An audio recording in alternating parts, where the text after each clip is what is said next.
ఎప్పుడైనా ఎక్కడైనా మీ చేతిలోనే వార్తా ప్రపంచం. మీ మొబైల్లో, మీ కంప్యూటర్లో, మీ టీవీలో. సాక్షి టీవీ డిజిటల్ ప్రసారాల కోసం లాగిన్ అవ్వండి www.youtube.com/సాక్షి టీవీ. సబ్స్క్రైబ్ సాక్షి టీవీ యూట్యూబ్ ఛానల్.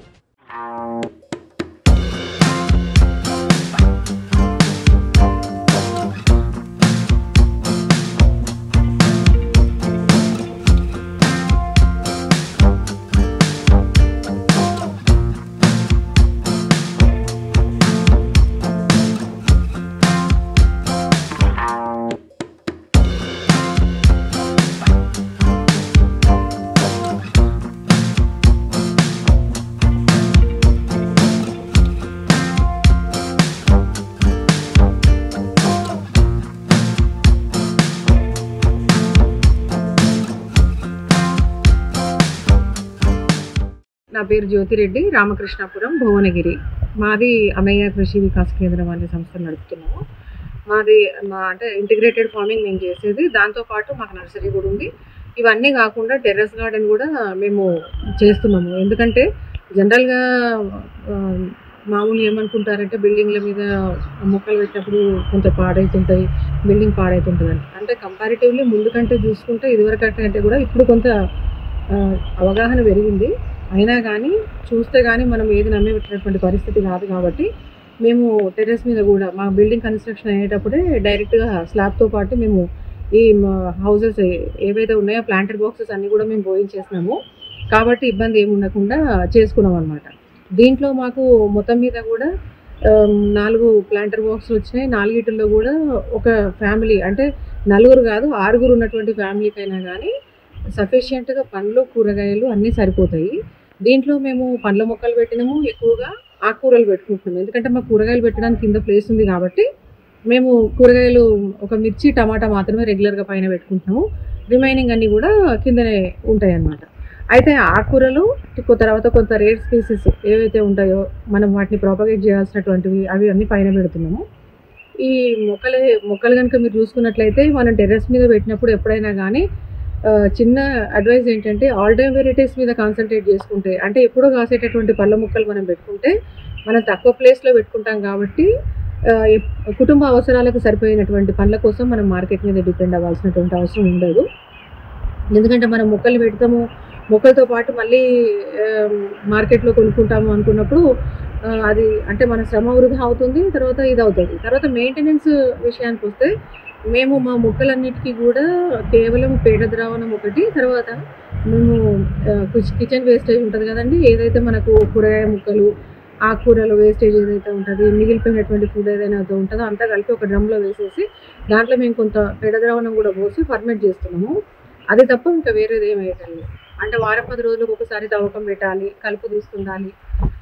మనము రెగ్యులర్గా మట్టిని కదిపీయడం వల్ల మొక్కలకి కావాల్సినటువంటి గాలి అంది అవి చక్కగా ఎదగడానికి అవకాశం ఉంటుంది. మళ్ళీ ఇంకోటి ఏంటంటే న్యాచురల్ ఫార్మింగ్లో మనము పేడ ద్రావణము ఇవే పోస్తూ ఉంటాం కాబట్టి నేల అనేది పైన పక్కు కట్టడం అంటారు, గుడిసె వారిపోతుంటుంది, అటులాగా అయిపోతుంటుంది. అటువంటప్పుడు మనం వాటర్ పోసినా, ఎరువు వేసినా, ఏది వేసినా కూడా మొక్క వేర్లకు అందేటటువంటి అవకాశం ఉండదు. కాబట్టి ఎప్పటికప్పుడు కూడా మనము పెకిలించడం లాగా చేస్తూ ఉండాలి. తర్వాత ఏదైతే మనం ఎరువులు వేసుకుంటామో ఎరువులు మనకు గుర్తుకొచ్చినప్పుడు కాకుండా, అంటే మనకు అయ్యో చెట్టు వీక్ ఉంది కాబట్టి ఇప్పుడు ఎరువు వేయాలి అట్లా కాకుండా మనము ఫ్రీక్వెంట్గా అంటే ఒక టైం టేబుల్ పెట్టుకొని 15 రోజులకా 20 రోజులకా అని పెట్టుకొని దాని ప్రకారమే మనం ఎరువులు వేసుకుంటూ పోవాలి. ఇక రకరకాలవి అంటే ఎన్ని రకాల టాబ్లెట్లతో సహా వేయమని చెప్తున్నారు ఒక్కొక్కరు. అవన్నీ ఏమీ అవసరం లేదండి. మనం ఫార్మింగ్ చేసేది, టెర్రస్ గార్డెన్ పెట్టేదే మన ఆరోగ్యం కోసము, కుటుంబ అవసరాల కోసము. అటువంటప్పుడు మనం ఎక్కువ డబ్బులు పెట్టేసి విపరీతమైనవి అంటే నోటికి వచ్చిన మందులు, మార్కెట్లో దొరికేటివి ఎవరో ఒకరు చెప్పారని చెప్పేసి రకరకాల మందులు తీసుకొచ్చి మనం వాటిలో వేస్తే ఆ ఖర్చు పెరిగిపోవడం తప్ప దానికంటే మనకి ఏమనుకుంటామంటే లాస్ట్కి వచ్చేసరికి అయ్యో మనం కొనుక్కుంటే బాగుండు అనేటటువంటి కండిషన్లోకి మనము వస్తుంటాం అనమాట. కాబట్టి తక్కువ బడ్జెట్లో మనం వీలైనంత తక్కువ పెట్టుబడితోటి వ్యవసాయం చేసేటటువంటి పని, అంటే ఇది మిద్దె మీద వ్యవసాయమే చేసేటటువంటి పని మనం చేయాలని చెప్తున్నాం.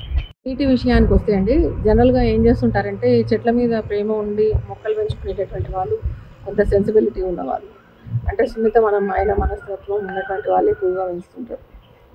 దీంట్లో వాళ్ళు ఏమనుకుంటారంటే చెట్టుకి ఎన్ని నీళ్ళు ఎక్కువ పోస్తే అంత కాయలు వస్తాయనే ఉద్దేశం మీద విపరీతంగా నీళ్ళు పోస్తూ ఉంటారు. దీనివల్ల ఏమవుతుందంటే మనము రిపీటెడ్గా అంటే మనం సర్టెన్గా కొంచెం ప్లేస్లో మనం తక్కువ ప్లేస్లో మనం మొక్కలు పెంచుతూ ఉంటాం కాబట్టి దాంట్లో ఉన్నటువంటి ఆ మట్టిలో ఉన్నటువంటి సారం ఏదైతే ఉంటుందో అది వాటర్ ద్వారా వెళ్ళిపోతూ ఉంటుంది. ఇక చాలామంది ఏమంటారంటే మొక్కలు నిలబడిపోతున్నాయి, అవి కాయలు కాయటం లేదు, పెరగటం లేదు అనుకుంటే దానికి సరిపోయినటువంటి ఆహారం మనం అందించగలిగినప్పుడు మాత్రమే అది మనకు ఫలాలను ఇస్తుంది. లేకపోతే కనుక మన శ్రమ అంతా కూడా వృధా అవుతుంది. చెట్టుకు మనం ఎక్కువ నీళ్ళు ఇవ్వడం వల్ల ఉపయోగం ఏం లేదండి. మామూలుగా ఇట్లా తడి ఉంటే తడి చూసుకొని తడిని బట్టి ఇచ్చుకుంటే సరిపోతుంది. చెమ్మ ఉందా లేదా అనేది చూడండి, అంతే, అంతకంటే ఎక్కువ అవసరం లేదు. మళ్ళీ ఎప్పుడు కూడా ఓవర్ఫ్లో అయ్యేటటువంటి వాటర్ వేయకూడదు. ఎందుకంటే వాటర్ ఓవర్ఫ్లో అయ్యేటట్టు పోయడం వల్ల చెట్టుకైతే ఎటువంటి లాభం లేదు. మనకి అడిషనల్గా వాటర్ వేస్ట్ అయితే ఒకటి, బిల్డింగ్ పాడవుతుంది. కాబట్టి ఈ రెండు అవసరం లేదు. తర్వాత దాంట్లో ఉన్నటువంటి సారం అంతా కూడా వెళ్ళిపోతుంది కాబట్టి మొక్క గిడుసు మారిపోతుంది, అది నిలబడిపోతుంది, దాని పెరుగుదల అనేది ఎక్కడికక్కడ ఆగిపోతుంటుంది.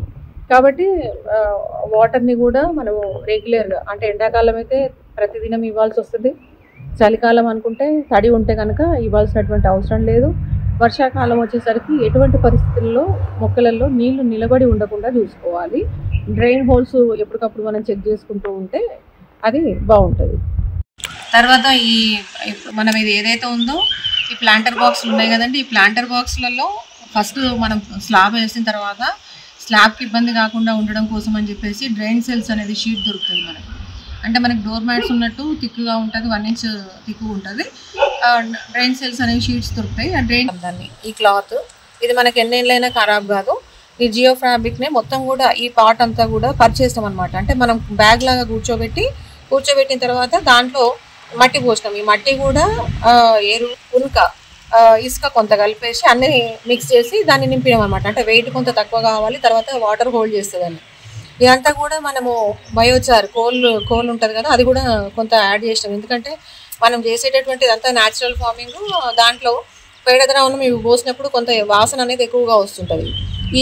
మనం ఈ బొగ్గు పరిగణలోకి తీసుకోవాల్సి వస్తుంది. ఎందుకంటే కొన్ని ఎలర్జీస్ ఉంటుంటాయి, వాళ్ళకు కూడా కష్టమవుతుంటుంది. వాసన వస్తే వామిటింగ్ ఫీలింగ్ కానీ మైగ్రేన్ కానీ అట్లా కాకుండా ఉండడం కోసం అని చెప్పేసి ఈ కోల్ మన దగ్గర అందుబాటులో ఉంది, మనం తయారు చేస్తున్నాం కాబట్టి వేసాము. ఇప్పుడు ఆ డ్రైన్ సెల్ షీట్స్, తర్వాత జియో ఫ్యాబ్రిక్, దాని మీద ఈ మట్టి ఇవన్నీ పోసుకొని ఆ తర్వాత మనం మొక్కలు పెట్టుకుంటే మనకు బిల్డింగ్కి కూడా డ్యామేజ్ కాకుండా ఉంటుంది, ఎటువంటి లీకేజెస్ కానీ ఏమీ ఇబ్బంది ఉండకుండా ఉంటుంది అనమాట.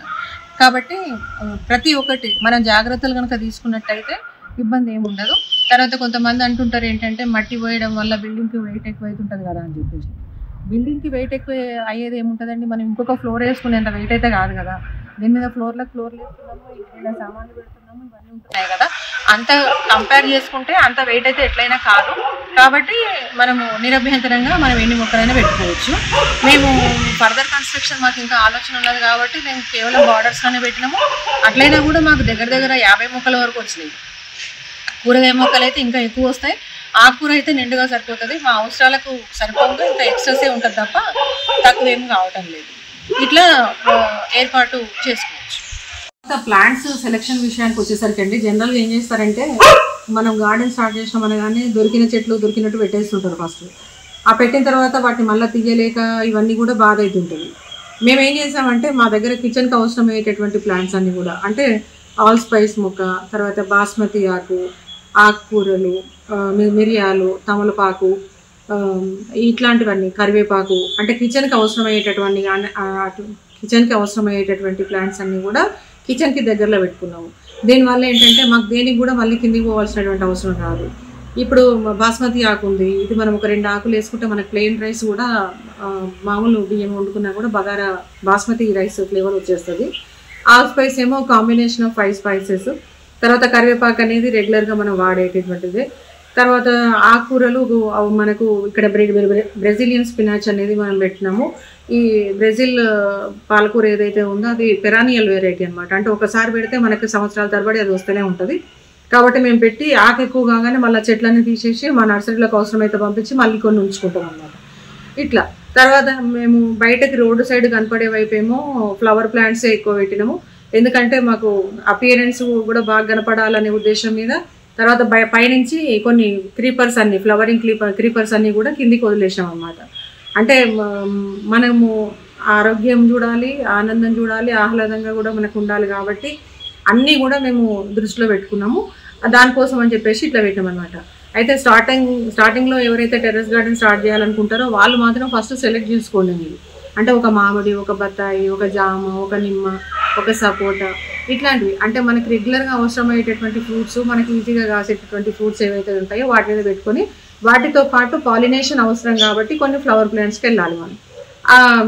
బీస్ని అట్రాక్ట్ చేస్తుంది కాబట్టి మనకు పాలినేషన్ అనేది కరెక్ట్ అయితే కాయలు ఎక్కువగా రావడానికి అవకాశం ఉంటుంది. అది వెజిటబుల్కైనా ఫ్రూట్స్కైనా. కాబట్టి అది కూడా మనము కాన్సన్ట్రేట్ చేయాలి.